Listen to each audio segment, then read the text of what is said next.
The focus is on the content that we delivered in this particular module, which is in the our school, Media and Performing Arts.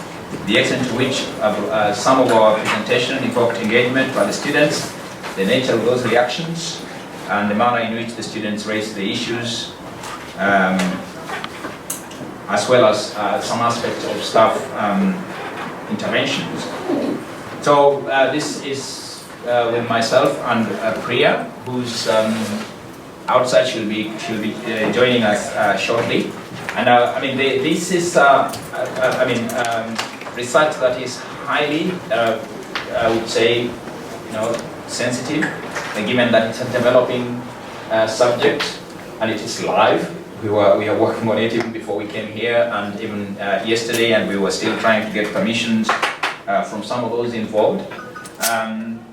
So I would like to start by briefing you about the methodology that we have adopted. As journalists and researchers, we often go into other institutions, other organizations to find out what they do, how they do it, why they do it, and get evidence, ask for their documents. And in the case of what we are doing and sometimes when we do that, some of the questions and the things we look for can be sensitive and uncomfortable. So for the purpose of what we adopt here, which is action research, we draw on data from our practices and our work within the institutional environment. Especially, this is particularly has been applied in education, with some of the people who authored in this area being McNiff, and we've got several copies of editions of this particular publication.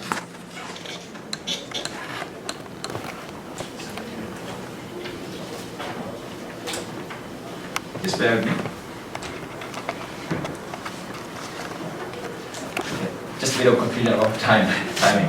Okay, so and those are some of the areas that I've listed there. Some of the areas that relate to action research, and of course, part of what we have used here is archival research by looking at some of archival emails that were involved and the social media conversations.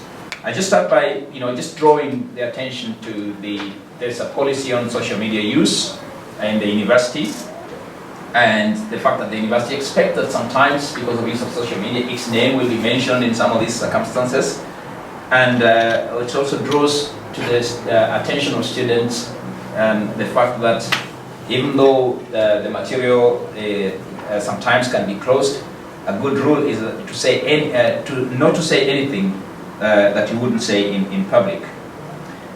Then, before we go into the particular case, just to draw your attention to the fact that this is not unique in our particular module or in this institution or in this country.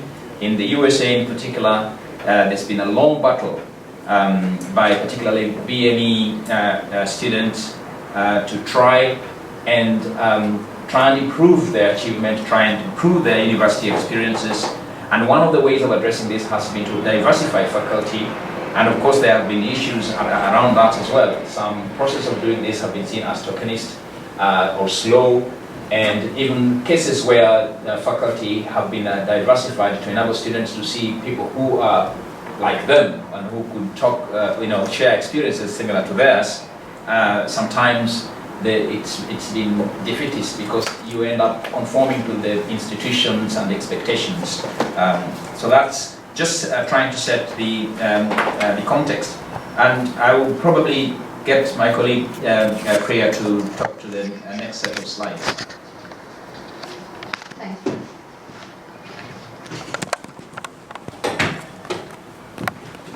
This is more like a conversation because there's a lot that we need to get through, so I'm kind of banking on this central image which I've taken from a certain website, and also on the central concept of equity pedagogy, which has been defined as teaching strategies in classroom environments that help students from diverse racial, ethnic and cultural groups attain the knowledge, skills and attitudes needed to function effectively within and help create and perpetuate a just, humane and democratic society. I'm particularly interested in the box in the middle, which kind of explains how we can bridge this gap, and also ask the same thing as a question first. say it as a statement then, and then put an exclamation at the end of it if you think it's something which we need to be really surprised about. And the fact that they're all watching a baseball match is something for another conversation altogether.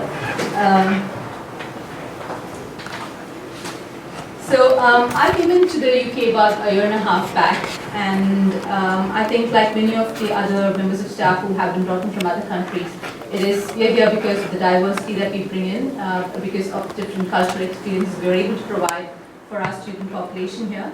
But then I find that once we are here, there is a tendency to homogenize, to kind of assimilate more and become more and more like our colleagues who are from Britain originally.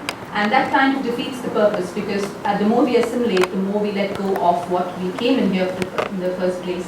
And I think that can be detrimental in the long run. And while the university is very clear on its diversity policy and its need to have more international staff, once we are here, the process that we get sucked into forces us, or both knowingly and inadvertently, to kind of become less diverse and become more like everybody else, and we then don't serve the needs of the students as well as we otherwise could have. This applies to the MEQs, the DPR process, pretty much everything. So we don't create that level playing field where we can continue to be different and continue to be efficient at the same time. So history and identity in the classroom, this brings me back to the reason why we're here today, to talk about a certain incident that happened in the class of teaching the 136 law module. And for me, as someone from a different culture, I came into the class fully prepared that some of the students might not like the content, they might not be comfortable with it, but I felt it was important that they be informed of this other perspective. But in that I had failed, because I hadn't thought through the entire picture. I hadn't thought through the vulnerabilities of the students in the class itself. And while I came in with a lot of positivity, thinking that I'm delivering something valuable, I felt bad at the end of it because I hadn't considered the students who didn't know what was going to happen in the class that day. And I came in and I exposed some of those students to some unpleasant experiences which could have been avoided had I thought about this. And I think it's important. I'm audible, right? Yes, okay, yes. Very much. Thank you.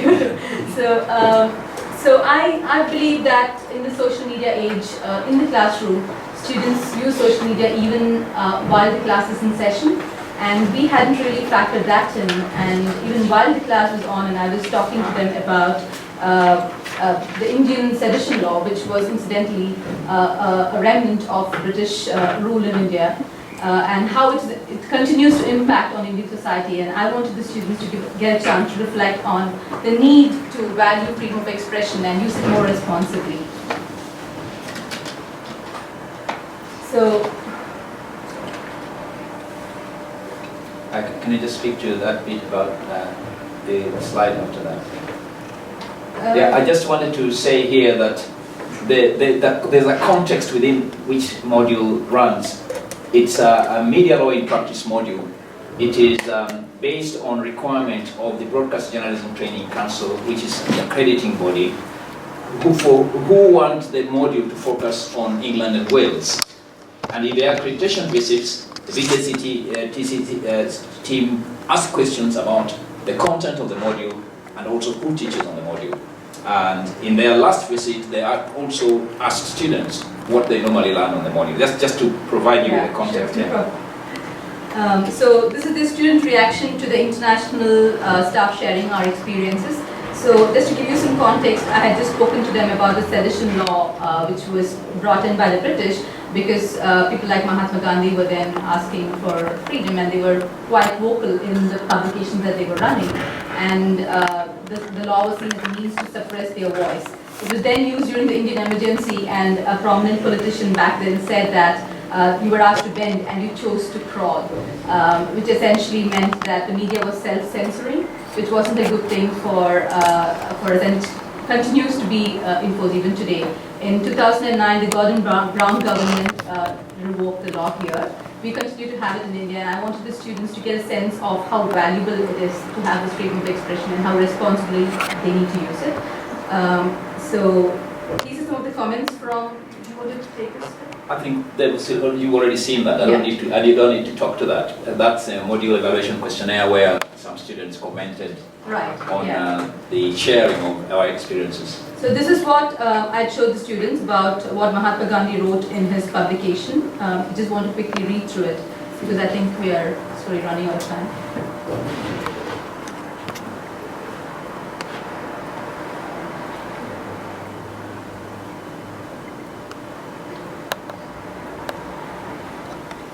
I think one of the terms that appears there that Priya tried to explain is the term sepoy. Yeah, to being soldier. Yeah. So as I said, the Gordon Brown government in 2009 abolished the act here. And at that point, Claire Ward, the State Ministry of Justice, had said that sedition and seditious and defamatory libel are arcane offences from a bygone era when freedom of expression wasn't seen as a right it is today. And it's a touchstone of democracy, and the ability of individuals to criticize the state is crucial to maintain freedom. So I'm just going to leave you to give you some time to read these comments. We've anonymized student identities to make sure that we're not, again, making some of those students vulnerable. A few of them weren't comfortable with this being shared, so those bits of the conversation have been left out.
So while this entire conversation happened without us being aware of it, one of the students who was in class at the time decided to share those screenshots with us in a bid to raise awareness about what could go wrong, and that came like a bombshell because we hadn't thought of this possibility before, and we went away with a lot of information about the things that we do take for granted, the things that we overlook while teaching. I think in the case of pedagogy, we need to be aware of cultural sensitivities even while researching on what to deliver in class, and also to prepare the students who might be exposed. So as I finish up, I would just like you to just look at the next couple of slides.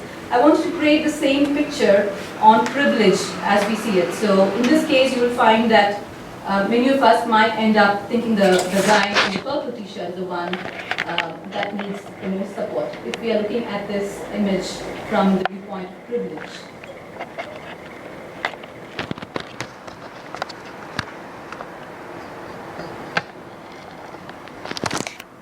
But let's turn this idea on its head and then look at the same picture by grading it on cultural awareness and competence.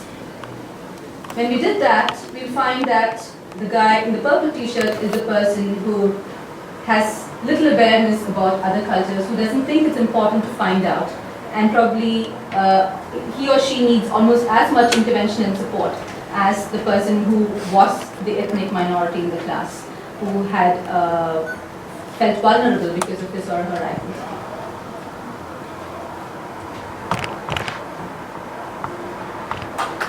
So I think essentially the aim is to shift from words like tolerance. Let's be tolerant towards others.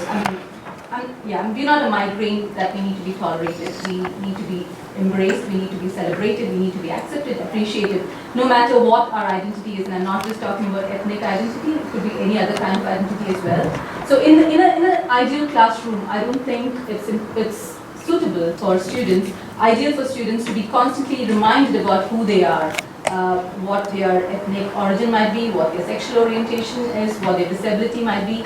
The class has to be homogeneous so that the teaching can take place and students are not constantly aware of whom they are and thereby restricting their classroom experience.